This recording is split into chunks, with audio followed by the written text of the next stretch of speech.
Bienvenidos. Hoy veremos la microcirculación y el sistema linfático.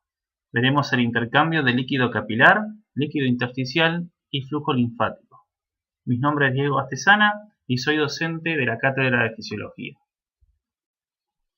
Para comenzar, veremos cómo está formado el lecho microcirculatorio.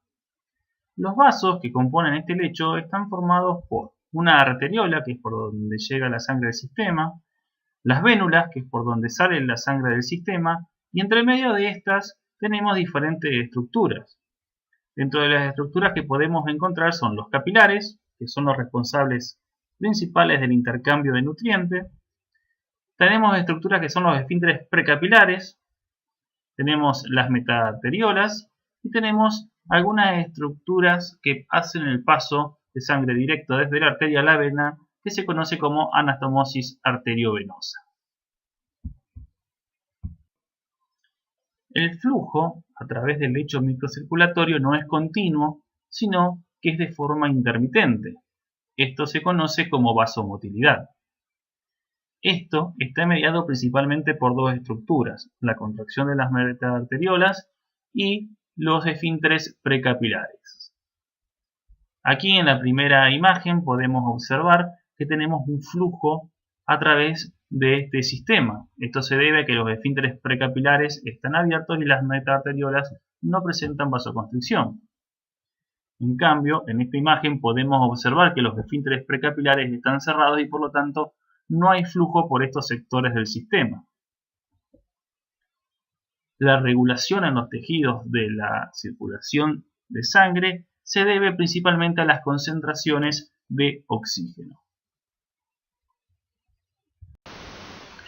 El principal objetivo que tiene este sistema es el transporte de los nutrientes desde la sangre hacia los tejidos y la eliminación de los metabolitos y restos celulares de los tejidos hacia la sangre.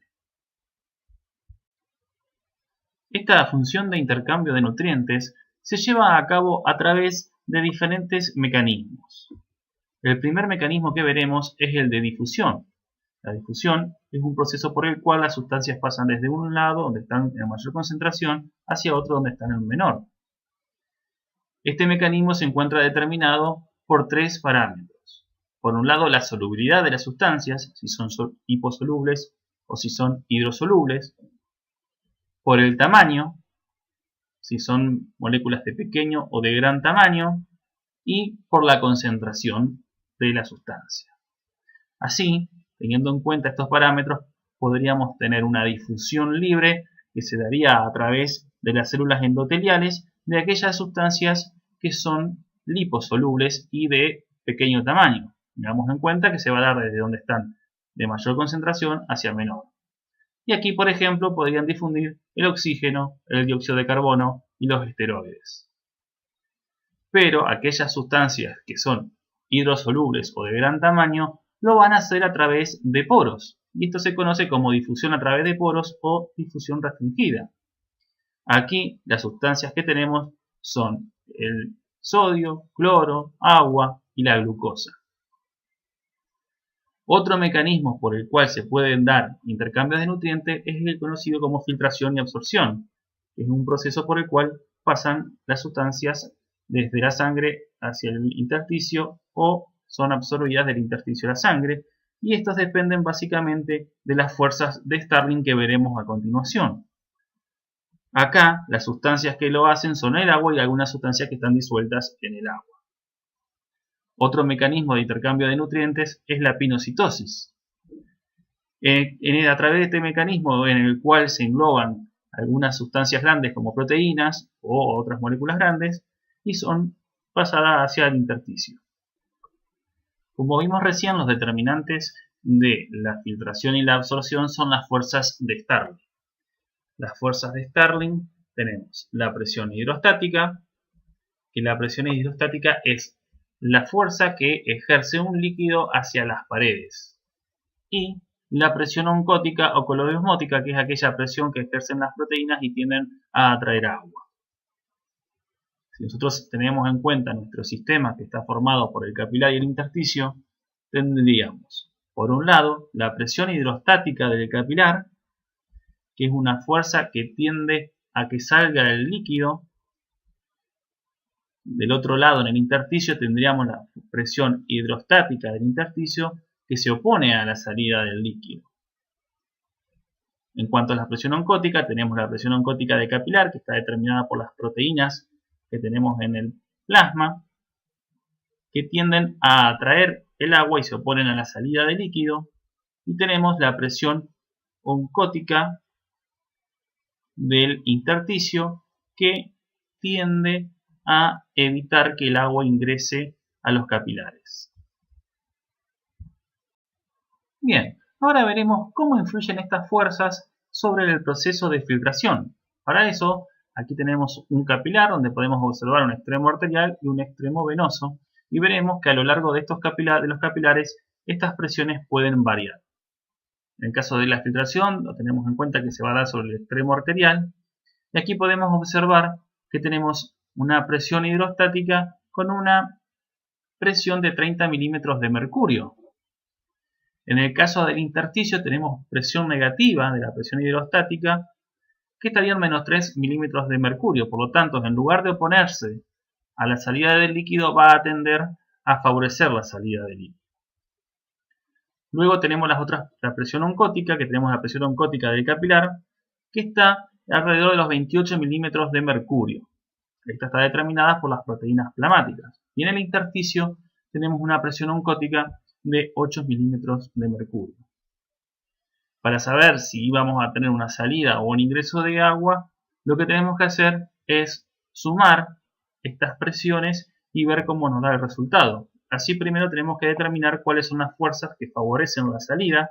Aquí tendríamos, por un lado, la presión hidrostática del capilar, la presión hidrostática del intersticio y la presión oncótica del intersticio. Sumadas estas presiones nos dan que van a tener una fuerza de 41 milímetros de mercurio favoreciendo la salida del líquido desde el capilar. Las fuerzas que se oponen a la salida están dadas por la presión oncótica de capilar, que es de 28 milímetros de mercurio. Hecha la operación, tenemos que la fuerza neta de salida va a estar en los 13 milímetros de mercurio. Por lo tanto, va a favorecer la salida del líquido del capilar. Ahora veremos cómo influyen las fuerzas de Stirling en la absorción. Teniendo en cuenta nuestro sistema, veremos que hay alguna alteración en los valores de las presiones. Así podemos observar que la presión hidrostática del capilar disminuye a medida que avanzan la circulación por el lecho microcirculatorio, teniendo un valor de 10 milímetros de mercurio. En cambio, las otras presiones no tienen ninguna variación. La presión oncótica se mantienen iguales debido a que no hay una variación en las concentraciones de las proteínas plasmáticas. Para saber si vamos a tener un ingreso de líquido, lo que debemos hacer es la suma de las diferentes fuerzas. Para eso primero debemos determinar cuáles son las fuerzas que se oponen al ingreso. Y aquí tenemos la presión hidrostática del capilar, la presión hidrostática del intersticio y la presión oncótica del intersticio. Sumadas estas tres nos da un valor de 21. Y las fuerzas que favorecen el ingreso son la presión oncótica del capilar. Cuando nosotros hacemos esta operación, nos da que tenemos una fuerza neta de entrada de menos 7 milímetros de mercurio, por lo tanto vamos a tener ingreso del líquido hacia el capilar. Stirling describió que en el sistema del lecho microcirculatorio existe un equilibrio casi perfecto de estas fuerzas. Para entender esto, veremos o tomaremos un promedio en la presión hidrostática del capilar, ya que según el sistema puede variar. Para esto tomaremos que la presión hidrostática del capilar es de 17,3 milímetros de mercurio y las demás presiones se mantienen en los valores que hemos visto anterior. Para ver si tenemos ingreso o salida del líquido, tenemos que ver aquellas fuerzas que se oponen al ingreso o que favorecen la salida del líquido, que estarían dadas por la presión hidrostática del capilar, la presión hidrostática del intersticio y la presión oncótica del intersticio, dando su suma 28,3 milímetros de mercurio. Las fuerzas que favorecen el ingreso es la presión oncótica del capilar en 28 milímetros de mercurio. Cuando realizamos esta operación tenemos una fuerza neta de salida de 0,3 milímetros de mercurio. Este pequeño desbalance en la fuerza es lo que nos lleva a que tengamos más salida que absorción de líquidos. Y por lo tanto, ¿qué es lo que pasa con ese líquido que no se reabsorbe? Tanto el líquido como las sustancias que se acumulan en el intersticio y que no son absorbidas por los capilares deben ser retirados por otro sistema para evitar su acumulación. He aquí que aparece el sistema linfático. ¿Cómo se forma la linfa? La linfa se forma por este líquido que se acumula en el intersticio. Por lo tanto, la composición de la linfa va a ser similar al espacio intersticial que esté drenando estos vasos linfáticos. La composición puede variar dependiendo de la región, así si proviene del hígado tendremos mayor concentración de proteínas, si viene del aparato digestivo, la zona de intestino, podemos tener mayor concentración de grasas debido a la absorción de nutrientes de esta zona. ¿Cómo se produce la circulación linfática? Uno de los procesos que favorecen la circulación linfática es conocida como la bomba linfática. Los capilares linfáticos se van llenando de líquido hasta que tienen un determinado tamaño.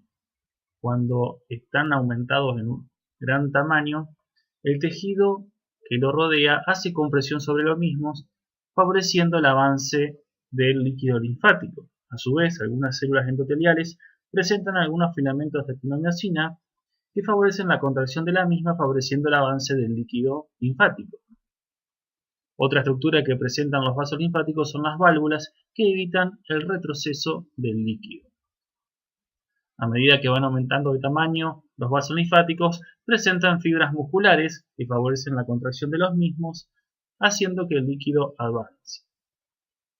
Otros mecanismos que favorecen la circulación linfática son la contracción de los músculos esqueléticos, el movimiento del cuerpo, la contracción de las arterias adyacentes a los linfáticos y la compresión de los tejidos por objetos que se encuentran fuera del cuerpo.